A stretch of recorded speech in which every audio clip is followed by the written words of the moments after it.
Ken Paxton is the Attorney General of the state of Texas and one of the primary checks against federal power.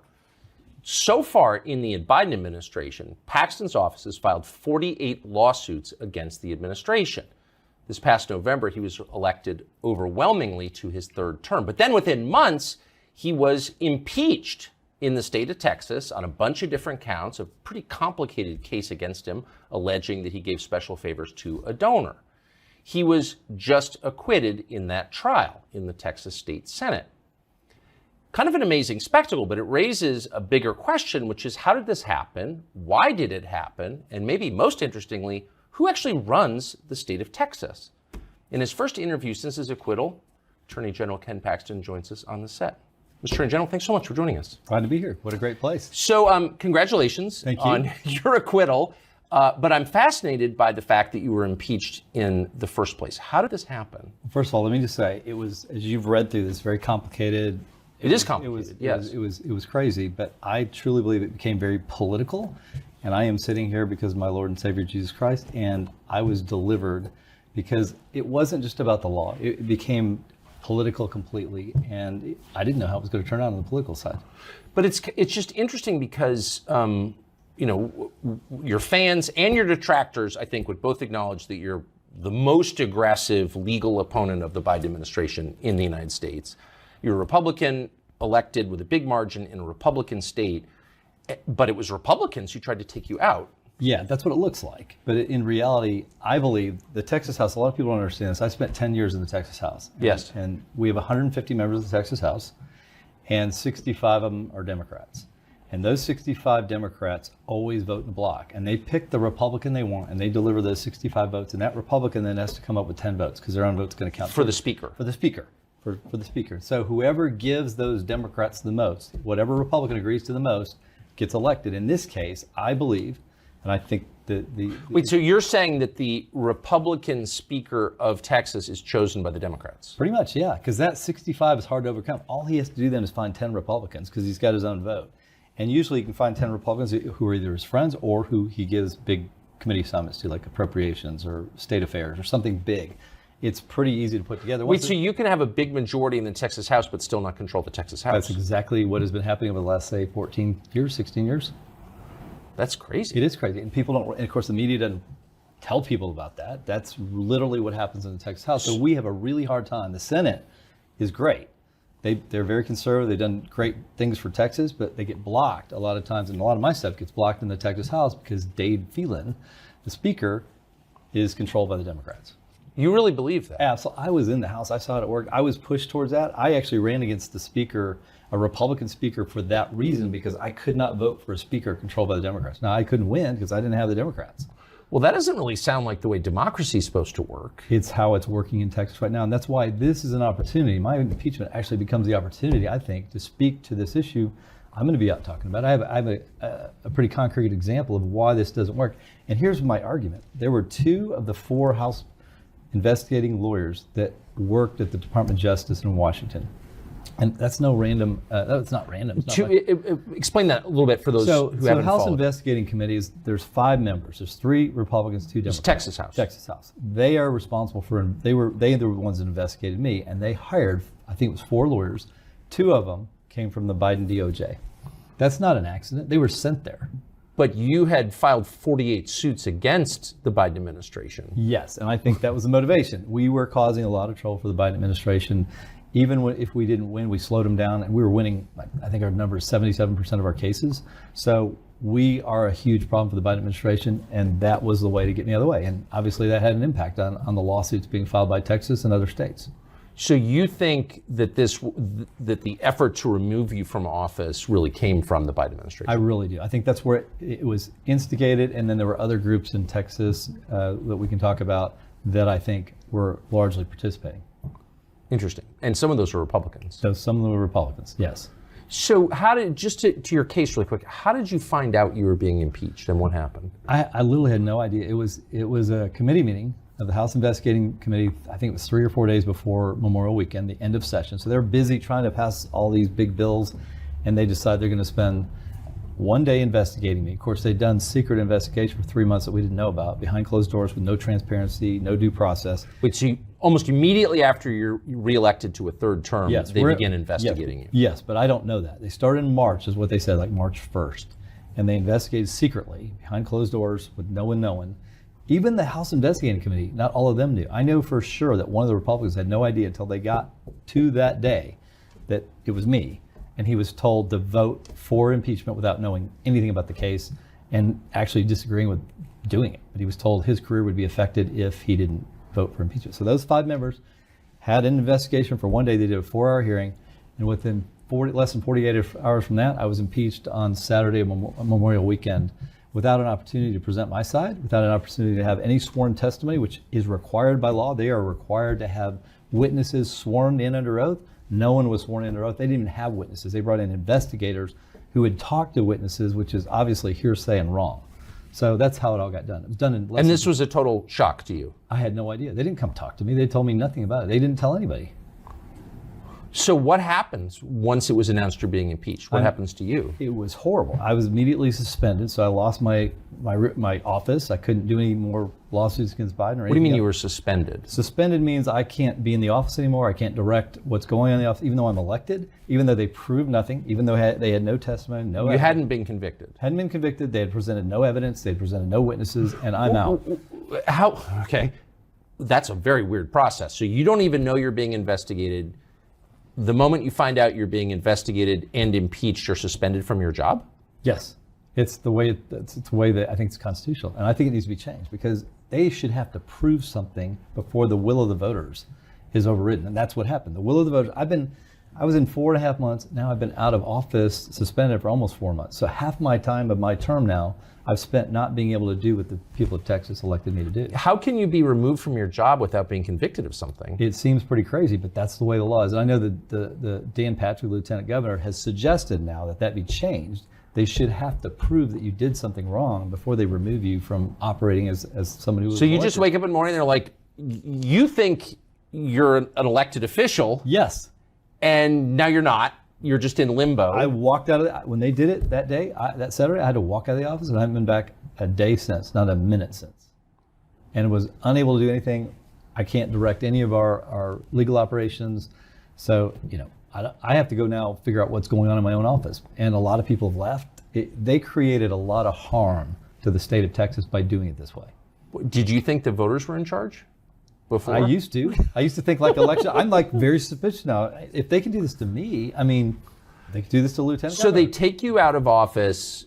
Do they pay you? No, well, they're supposed to. By law, I am the Attorney General. It's in statute that I'm getting paid. The comptroller, Glenn Hager, for some reason decided, you know what? I'm not going to pay you. I'm taking away. Go sue me. And he knows that if I sue him in Austin, I have a hard time winning any case in Austin. So they take away your job. They take away your money. What do you do? And they took away my ability ultimately to even speak. What do you mean? We had a gag order put in place on both parties somewhere, I think in June. So I could no longer even defend what was being leaked by the House team to reporters. A gag order? A gag order. So I could not respond to any. So you've been convicted of nothing. That's correct. You've not been able to bring your side of the story to the investigators, I guess. They refused. We tried to even send somebody their little sham hearing that lasted less than 4 hours. And they said, no, we don't want to hear your side. And then you can't speak in public about it? That's correct.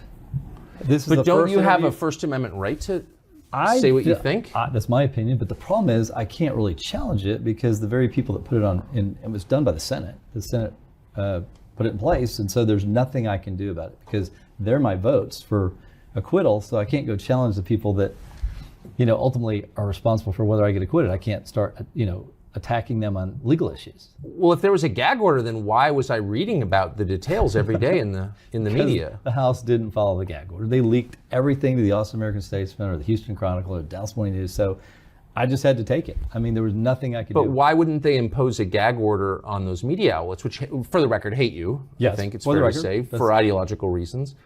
But so they're allowed to talk about you, but you're not allowed to talk about your position on this? That's correct. Specifically told, they were specifically said, of course, this doesn't apply to the media. So then the House knows. We just have to get it to the right place. The gag order is fine for us because we can leak it to a sympathetic press. Well, so why would the media be allowed to attack you, but you're not allowed to defend yourself? That's insane. That's the way the rules got set up. It was very difficult to deal with because it was every day a new story that I couldn't say anything about. And then people assume It doesn't sound American at all. It wasn't fair. Well, I mean, you are an attorney general, chief law enforcement officer of the state. Is this common? Well, we see gag orders in certain cases, but I'm in a political position, and this became extremely political. And, I felt like I was, 2 hands tied behind my back, and I felt like I had a constitutional right to be able to speak. Well, you do have a constitutional right to be able to speak, period. That's what I thought the Bill of Rights guaranteed. Me First too. Amendment. Me too. But doesn't that should apply to everybody? How can it only apply to their enemies? Look, it's got to apply to everybody, including people I disagree with. They should be free to speak. They should be free to criticize me. I should be free to respond.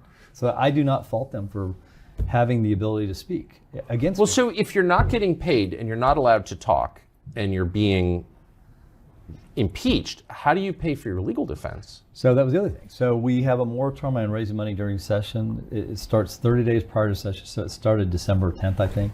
And then through the governor's veto period, which was like June 20th, I think, or 21st, I was able to raise money. And I spent almost all my money on my campaign because I had a primary, a runoff, and a general. I spent 16, 17. Who'd you run against in the primary? George P. Bush and a few others. Huh. Yeah. So I spent all my money. So they knew when they did the impeachment, I didn't have any money. And so they kicked me out. Then they have taxpayer dollars to pay for every lawyer they want. I think they had 14 to 17 lawyers. And I had to go hire my own team. I had no help. I had no money. And I was starting from scratch. They had already done investigations. So they get to use taxpayer dollars to prosecute you, but you can't use taxpayer dollars to defend yourself. I was not afforded legal representation by the state while I was out. I mean, even rapists get legal representation paid for by the state. Think about how many people survive just that. You have no money. You have no lawyers. You have no ability to speak.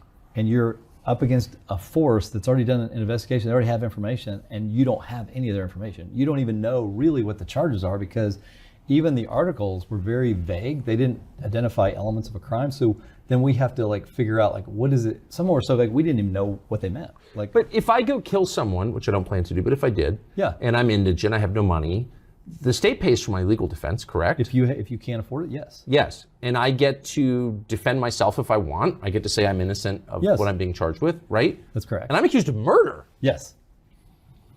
And you were accused, I think, of getting a new countertop in your house from a developer or something. Other things like that, yes. Yeah. Huh.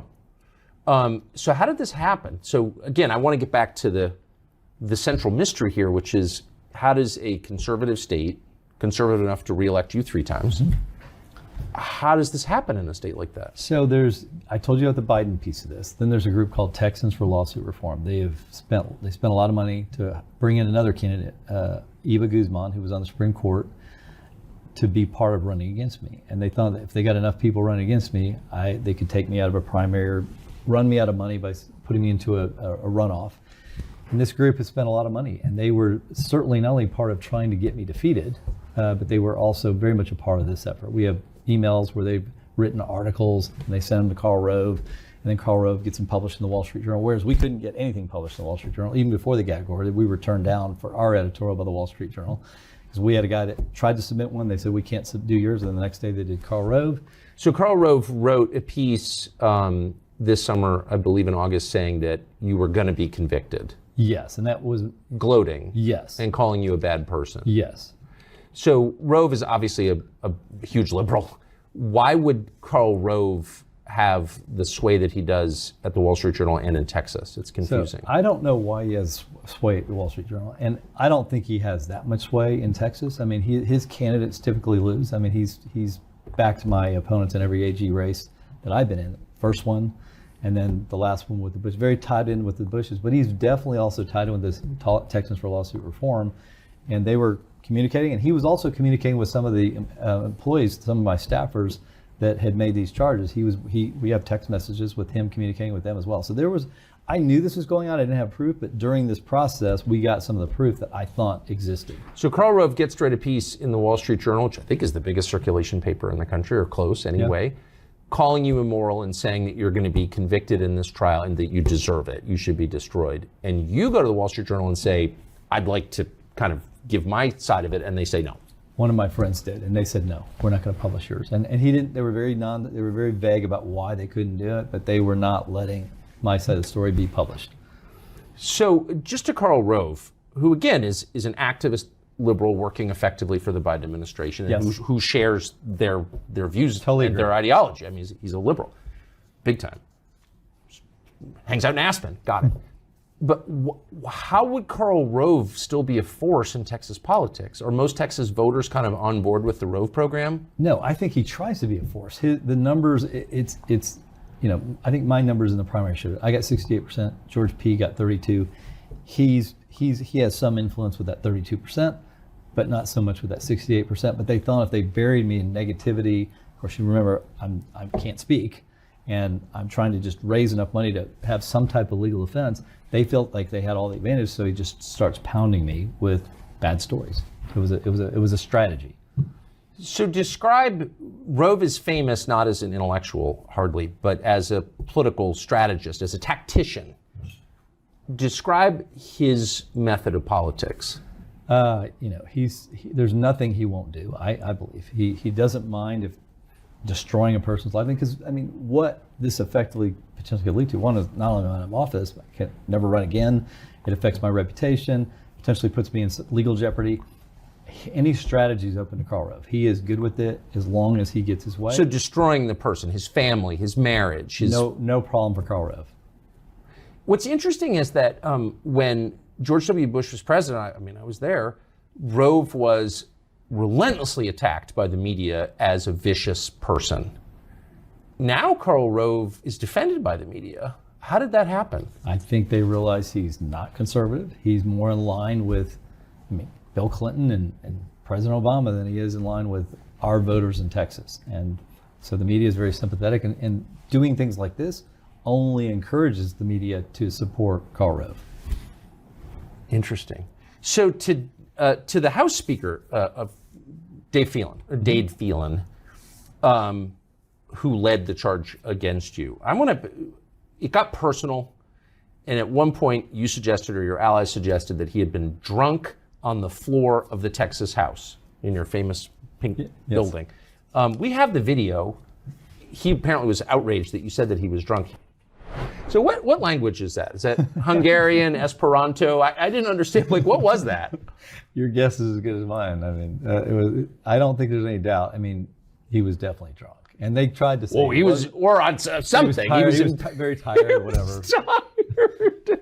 Is it, so you said you served 10 years in the Texas House. Were you shocked by that? No. I've seen lots of alcohol on the floor. I've seen lots of people drunk. But it's really unusual for the speaker to do that. And I think we have other clips of him where it looks like he's drunk. That one was probably the most clear. It was at the end of session.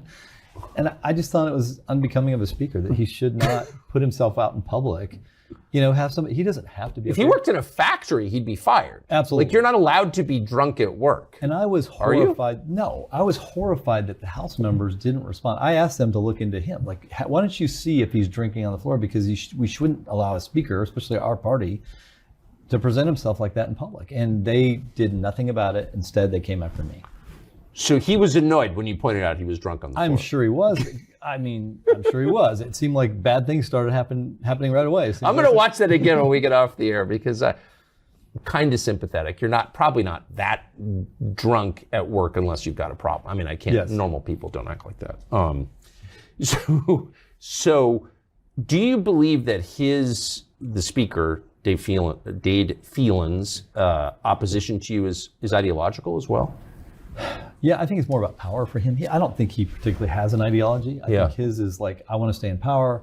I've cut this deal to be speaker with the Democrats. I have to deliver. The Biden administration goes to the Democrats. I don't think the Biden administration went to Phelan. I think they went to the Democrats, and the Democrats said, "This is what we want. We want him out," because I was causing so much trouble for the Biden administration.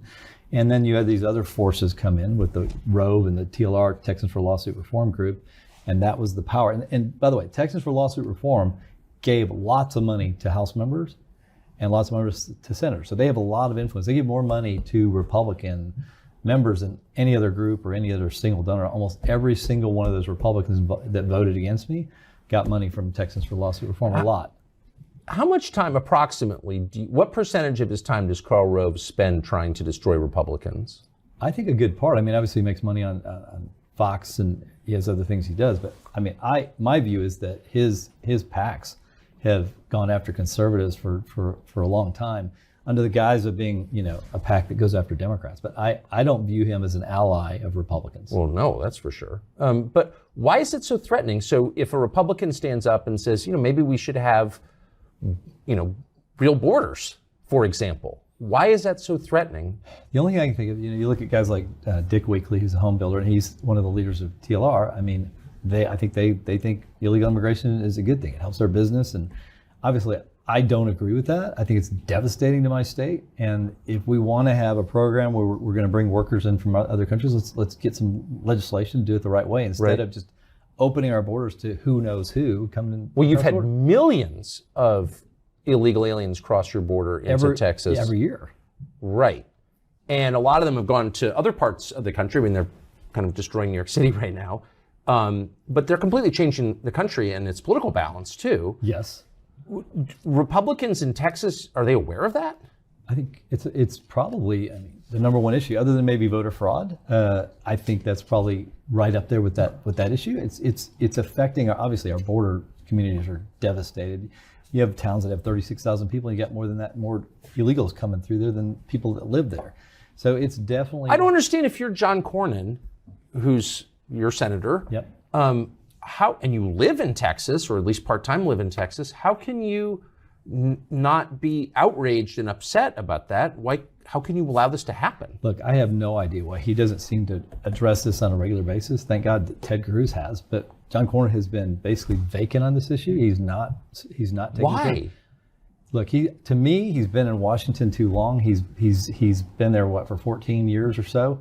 And I can't think of a single thing he's accomplished for our state or even for the country, let alone the fact that we have a massive invasion into our state.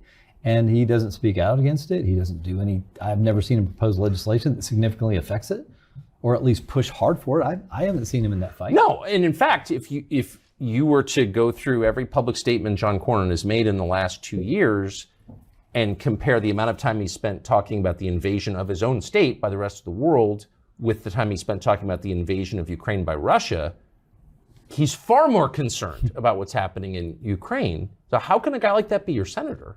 You know what? I think he's never really had competition. Why don't you run against him? Hey, look, everything's on the table for me. Now that I've been through this and I've seen how guys like John Cornyn have represented the state of Texas and not represented us, I think it's time somebody needs to step up and run against this guy that will do the job and do it the right way and represent us and worry about what's going on at the border. So, sincere question, I don't think if you were to do public opinion polling in Texas, particularly of Republican voters, you would see that Cornyn has the same views that they have. He doesn't at all. I totally agree. So who's his constituency? He's just been fortunate because he has never really had, because of the money from DC, the support from guys like Mitch McConnell, I think he's been able to stay there.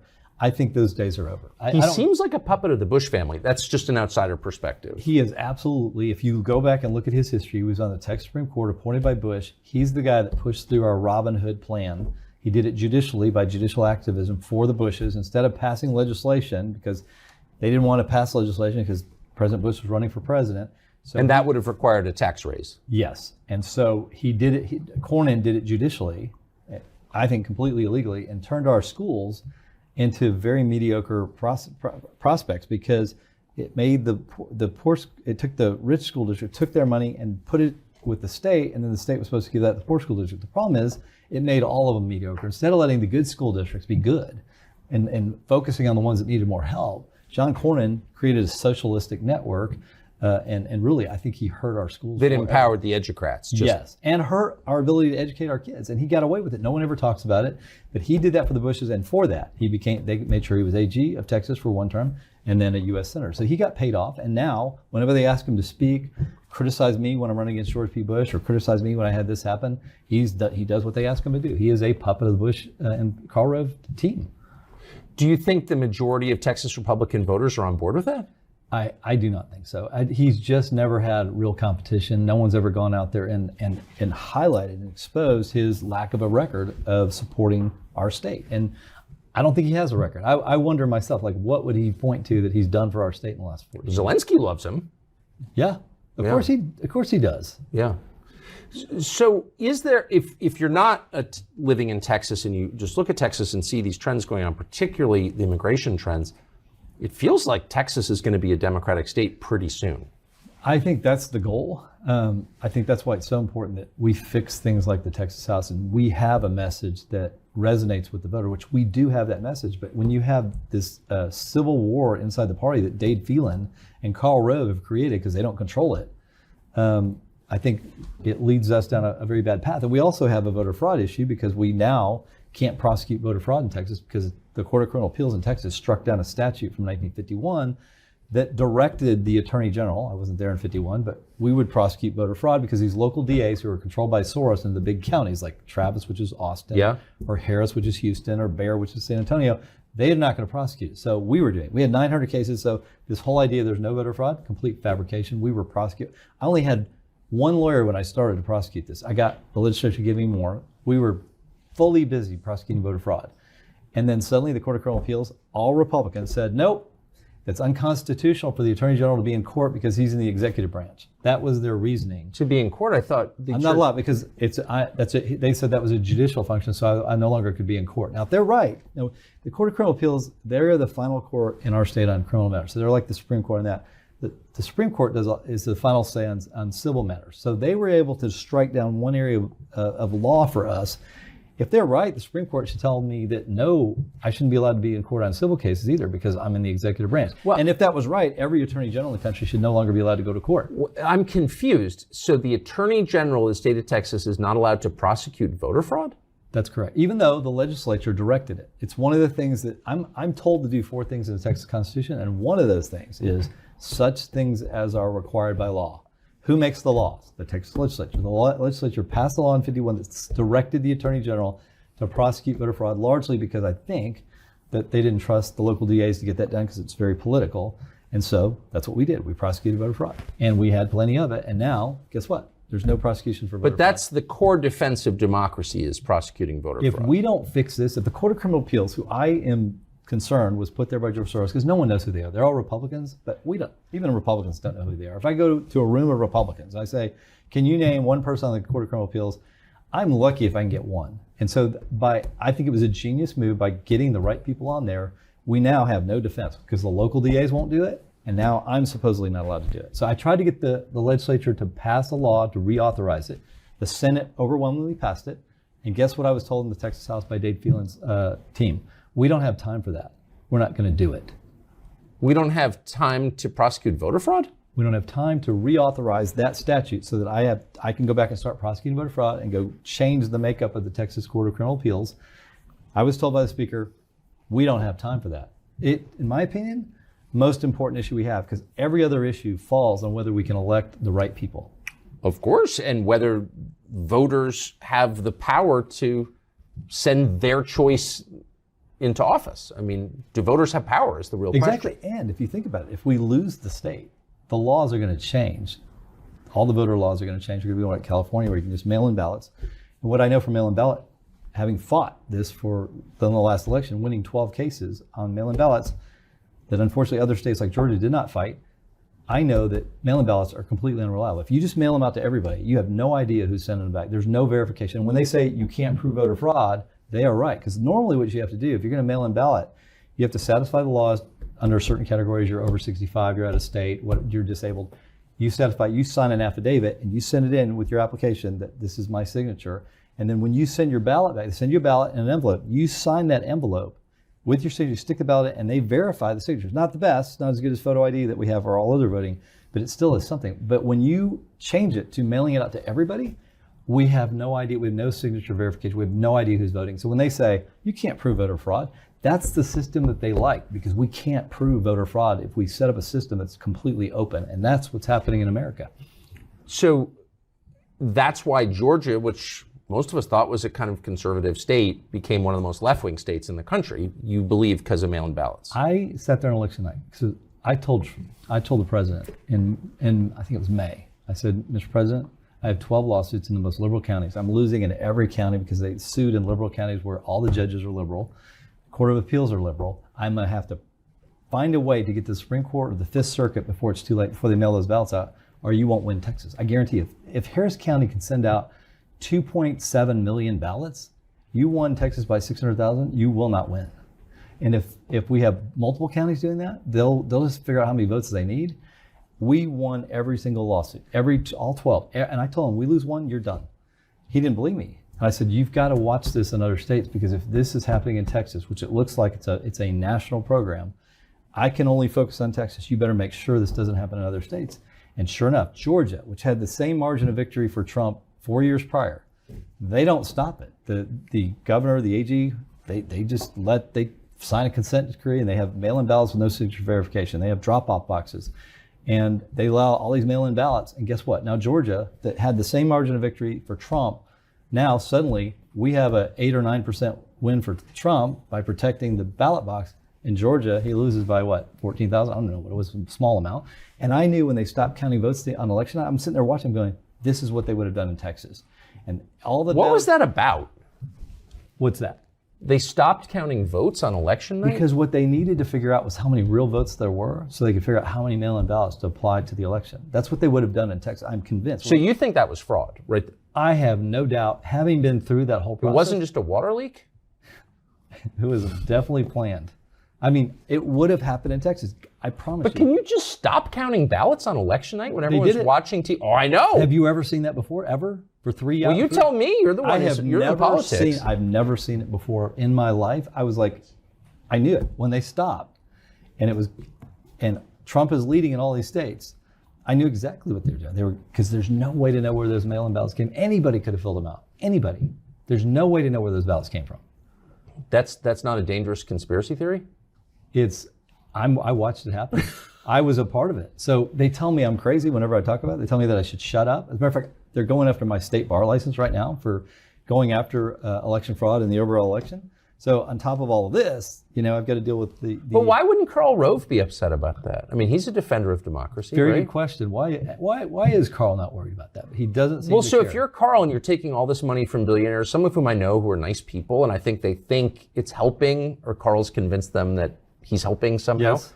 Why wouldn't preventing voter fraud, mail-in ballots, which you bet voter fraud, be your number one priority? I think for anybody that cares about democracy, whether you're a Republican or a Democrat, that should be the number one thing. And for the media to constantly shut down the conversation about this, and for social media companies, technology companies to shut down the conversation, tells me that there's a reason they don't want us talking about it. It's insane how you get treated for even bringing it up.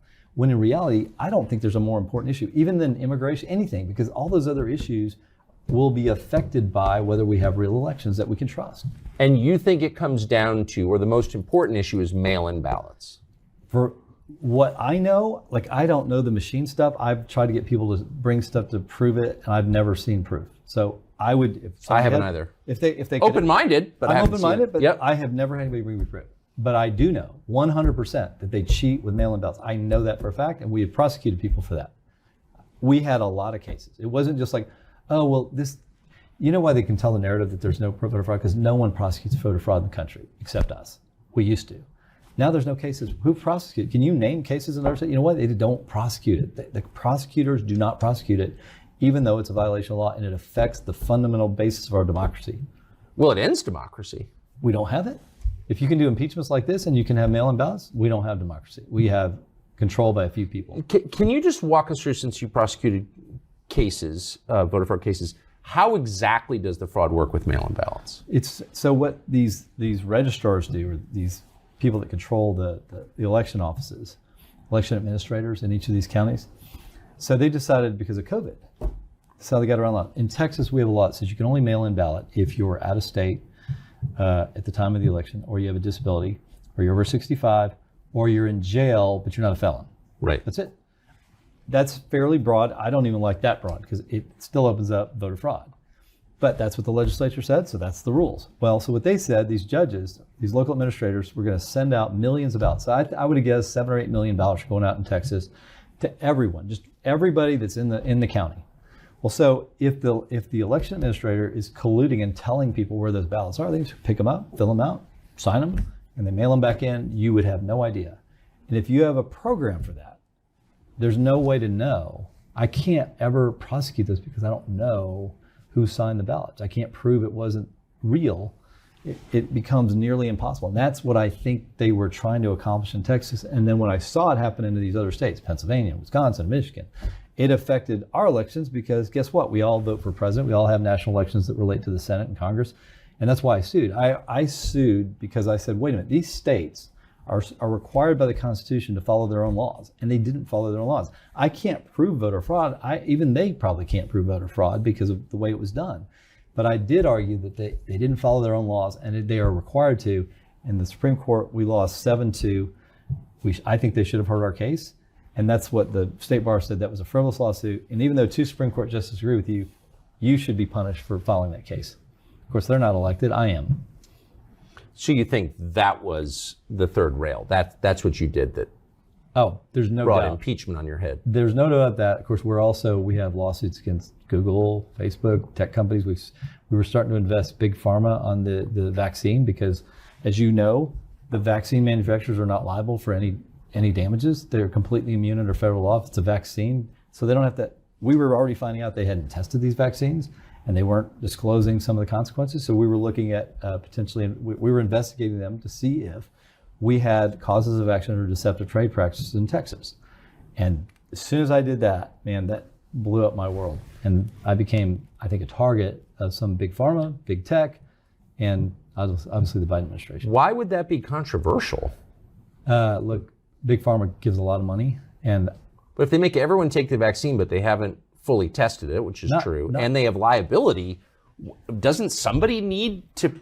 I was doing it because the federal government has this immunity for them. And I'm like, this is wrong. They didn't test this thing, and then they didn't tell us about those side effects. They had an obligation to test it, even if they weren't liable. And they had an obligation to tell my people, hey, there's some risk here. You should decide whether you want the vaccine, but here are your risks. Instead of saying, oh, everything's good, it prevents it, you won't spread it, all that was untrue. And that's a deceptive trade practice. If they did that, and we were starting to get that information. Seems like they did that. It seems like they did that. I had to leave office, so I don't know what's going on with that investigation. I will be finding out this week, but we are going to be back on that case. And I think that the people of Texas and the country have a right to know what happened. Well, of course they do. Is Rove not on that either? I have never heard him speak against anything related to that. Never. So it's interesting. I've interviewed a lot of people who go through traumatic experiences. This has obviously been a traumatic experience for you and your family.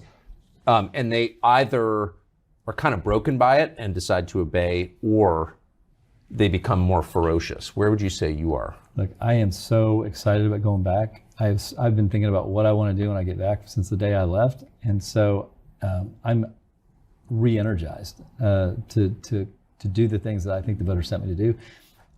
I ran again because I was in the middle of so many big things. I mean, our Google lawsuit, our antitrust lawsuit is I think the largest the world's ever seen. And it will have an impact on whether we have free speech on the internet, whether they can control all advertising on the internet by one company. The things that I was working on, like this big pharma stuff, and the fact that we're trying to stop the Biden administration from ignoring the Constitution and just ramrodding things through outside of the legislative process, these are all things that fundamentally affect, and the voter fraud issue fundamentally affect whether we are going to be a free country. And so, I mean, that excites me to go fight for that. And even if they keep taking shots at me, which I assume Karl Rove and that group, and they'll continue to do it. But to me, it's worth it, because if we don't fight now, we're going to lose our freedom. We lose Texas, we lose everything. Well, yeah. I mean, the country's a completely different country if Texas goes. There's no balance at all. We cannot depend on Maine to say this. It's a one-party state at that point. So what do you think presumably, you got, 800 lawyers in your office? Somewhere around that. I'll have to go back and check because I've been there. So it's a force. I mean, you are a force. Yes, we are the largest Republican Attorney General's office in the country. I know that. We've got resources that other states don't have, so we can do things they can't do. And a lot of times, other states will work with us to increase our ability to have an impact, but we are the most important Republican state just because of size and resources. Of course, massive scale. So they're trying to put Trump in jail. What do you think they're going to try to do to you next? You know what? I think if they could, they'd put me in jail. I don't think they're going to stop. They've realized that this law issue works because there are lots of judges who are political more than they are following the law. And so you're exposed. I'm exposed. He's exposed depending on what court you end up in. And if you end up in certain courts, you got almost no chance of winning. So it's a scary prospect for people like us. But if we don't keep going, we concede. We lose. I mean, we all lose. My kids lose. My grandkids lose. I mean, I'm 60. I'm only going to be around for 20, 30 years. I don't want to walk away from this and leave my kids and my grandkids in a spot where I just gave up and said, fine, let them do this. I'm not going to, even if they punish me for it, so be it. You hear conservatives complain about George Soros's effect on our judicial system. But, you've been in Texas a long time. You've seen it? It is dramatic because he's so smart. I mean, I think he's outsmarted us on this stuff. I watched DAs who I worked with, Democratic DAs who I worked with, didn't agree with on every issue, but they would prosecute cases. Whether it was in Travis County, we worked with the DA there. I even tried to help her get money to prosecute certain types of cases. The Bexar County, which is San Antonio, I thought that guy was doing a great job. George Soros put up candidates to take those two out. Why? Because he wanted people that wouldn't prosecute real crime and focus on political crimes. Instead of going after, shoplifters and drugs and all the things that you'd expect a prosecutor to go after, George Soros and voter fraud, they're not going to do it. It was a great strategy, so that leaves only me. But why would he want that? I mean, why would anybody want to encourage violent crime? It's a mystery to me. I don't understand it. Unless you want to destabilize the country, which that does. I think it creates lack of confidence. People don't feel safe. Right. They don't trust their institutions. And I think you can look at the big cities, whether it's Austin or go to Seattle, go to San Francisco. I mean, you know San Francisco. I think the results speak for themselves, right? I mean, crime rates have gone up. People will feel less safe. And I think it's had its intended effect and continues to have its intended effect. So that was a smart move by George Soros. And it's really hard for us to do much about it because we don't control Democratic primaries. So that means we have to be smart. We have to make sure our Court of Criminal Appeals, which is all Republican, that we elect the right people there. We have to be sure that the Attorney General is going to go fight for this stuff.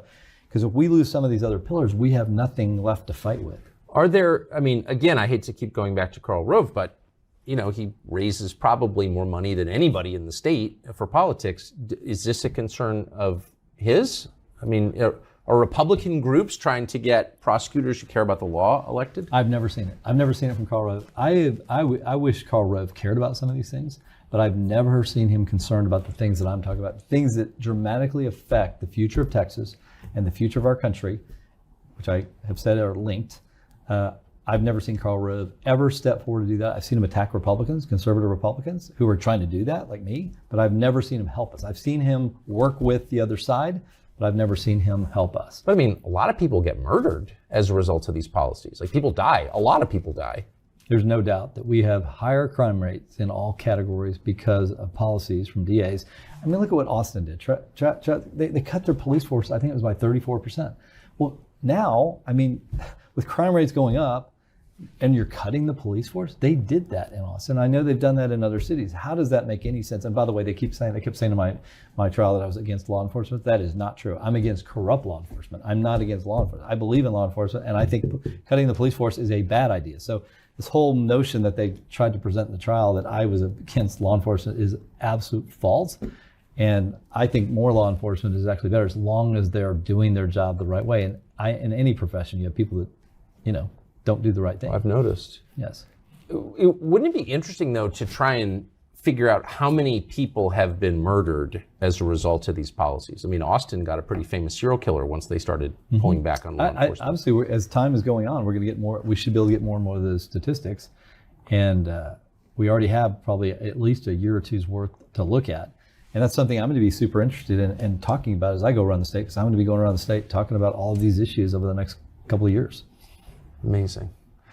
Well, that's quite a story. Congratulations. Hey, thank you. Paxton, thank you for coming. Well, thanks for having me. I really appreciate it. It's my first chance to at least tell some of the story, and obviously I'm going to keep doing that. And I really appreciate you having me here. Congratulations.